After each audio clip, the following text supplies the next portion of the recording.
Allô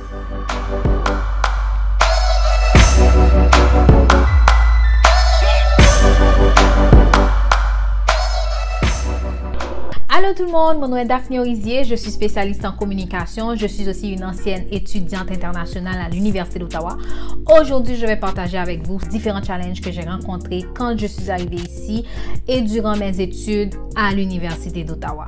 Avant de continuer, si vous ne l'avez pas encore fait, je vous invite à vous abonner à ma chaîne YouTube, ça me ferait grand plaisir. Je vous encourage aussi à me suivre sur Instagram, comme ça vous pouvez rire de mes petites jokes ou aussi voir les différentes informations que je partage de temps en temps concernant les études au Canada. Alors, ça peut paraître facile pour certaines personnes, mais c'est vraiment quelque chose de très compliqué quand on décide de laisser son pays pour aller vivre dans un autre pays. Beaucoup de choses, pour ne pas dire la majorité ou encore tout est différent. Le premier challenge que j'ai eu quand je suis arrivée ici, c'est la nourriture.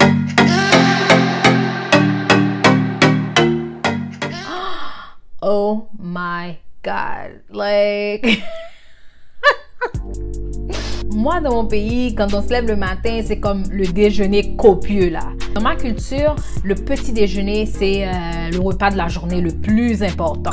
Alors, j'arrive ici le premier jour et je me mets à chercher un endroit où je peux trouver des pâtes le matin. Forget about it. Like, no. Donc, j'ai dû m'habituer avec les bagels and cream cheese, les croissants. Because, like, honestly, même si tu veux faire à manger tous les jours, like, where's the time? Like, you ain't got no time. So, ouais. La nourriture, c'est l'un des challenges que j'ai rencontrés quand je suis arrivée ici. Il fallait soit que j'amène la façon dont je mangeais en Haïti au Canada ou je m'adaptais à la cuisine canadienne. Étant étudiante avec 2 jobs, avec des travaux à remettre, des examens à préparer, like, trust me, je pouvais pas. Je pouvais pas ramener la cuisine d'Haïti au Canada. So, I fell for the bagels. Mon deuxième challenge, c'est le transport public.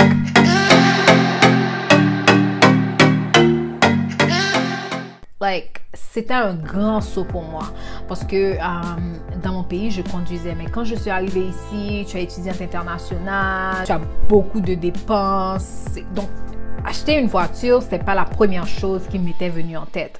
Donc, transport public. En passant, je dois vraiment remercier un très bon ami à moi qui a pris le temps de m'apprendre à connaître les routes, quel autobus prendre pour sortir de chez moi, pour aller à l'école. Alors, Alexander Bill, si tu écoutes cette vidéo, I want to thank you deeply for that.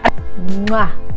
Ce qui m'intriguait aussi ou qui me confondait avec le transport public, c'est de pouvoir différencier le nord, le sud, l'est et l'ouest.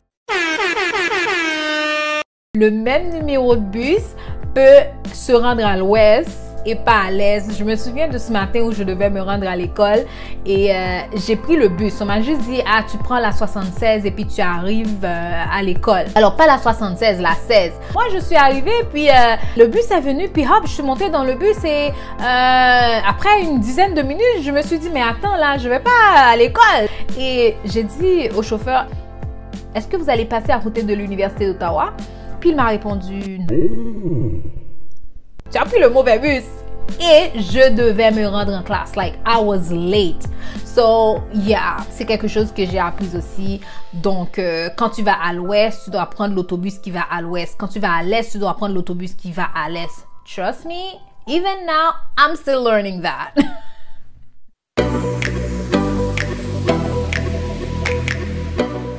Oh my gosh. Le froid. Like, quand vous voyez la neige à la télé. Oh, c'est beau, j'aime la neige, c'est blanc, je veux voir la neige.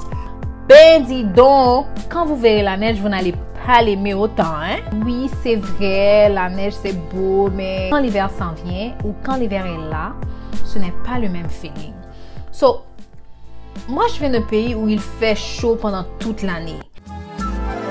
Un PM soleil levé chaque jour, c'est quand t'es dans le paradis. c'est l'été pendant toute l'année. Maintenant, j'arrive au Canada où je vis le froid. Le froid, je vous dis, c'est pas comme cette brise que vous sentez chez vous quand vous êtes en haut dans les hauteurs. Non! Ce froid-là, ça prend ton oreille, ça mange ton oreille, ok? Oh my gosh! Ça prend ton crâne. Si tu mets pas le bonnet, si tu mets pas quelque chose, ça prend ton crâne. Et ça, c'est comme si tu sens qu'il y a 13 marteaux qui sont en train de te frapper sur ta tête, like... Tu sens même plus la plante de tes pieds. Tu sens que tu es en train de mourir, mais tu ne meurs pas. Tu sens que tu es en train de vomir, mais tu ne vomis pas. Tu sens que tu es en train de pleurer, mais tu ne pleures pas.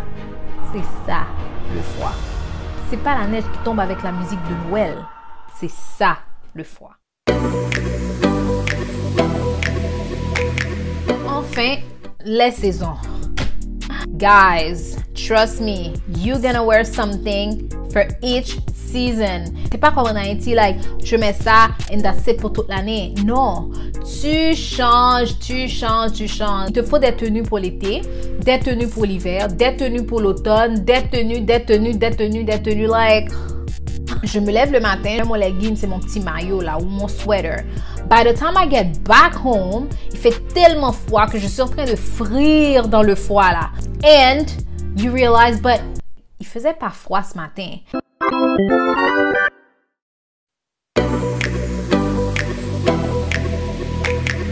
Ce que j'ai fait pour pouvoir m'ajuster, je regarde tous les jours, weather pour toute la journée pour savoir comment je dois m'habiller, ce que je dois porter pour éviter de regretter d'avoir mis un leggings, trying to look sexy, but actually I'm frying in the cold. Ce que j'ai fait pour le transport public, j'ai utilisé Google Maps. Google Maps, je vous le dis, c'est the savior.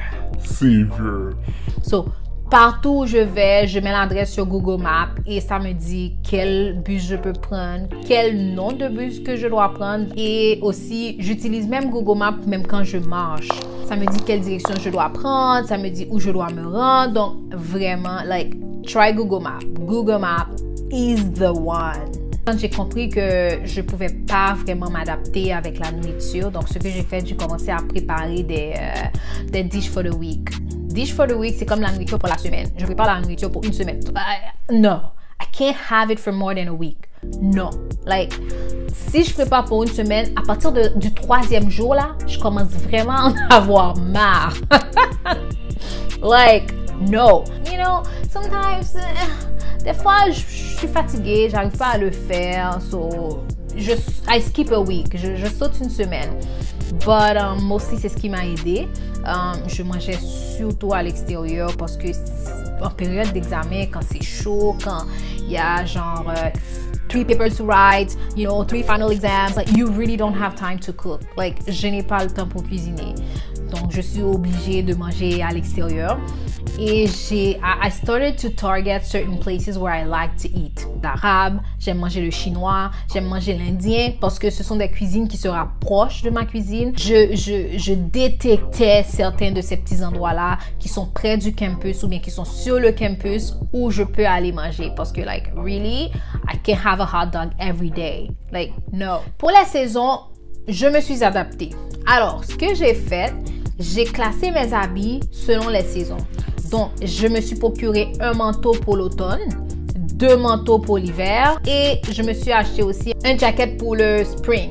Le spring, c'est ce qui vient avant l'été. C'est la fin de l'hiver, ok? Ça fait chaud, mais au fait, c'est froid. Donc, j'ai toujours mon jacket pour le spring. Donc, ben voilà, c'est ça.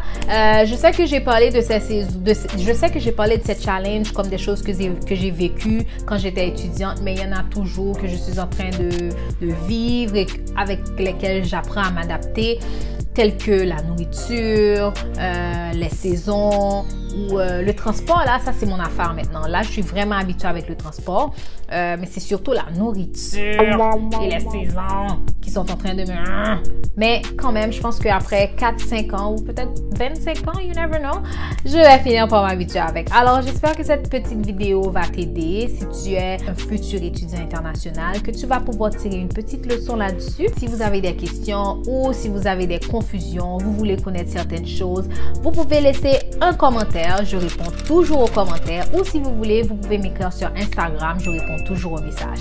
Alors, merci d'avoir suivi cette vidéo. Si vous avez aimé, je vous encourage à liker la vidéo. Si vous ne l'avez pas encore fait, je vous encourage aussi à vous abonner à ma chaîne YouTube pour avoir plus d'informations et aussi pour rire un petit peu avec moi de mes challenges comme étudiante internationale.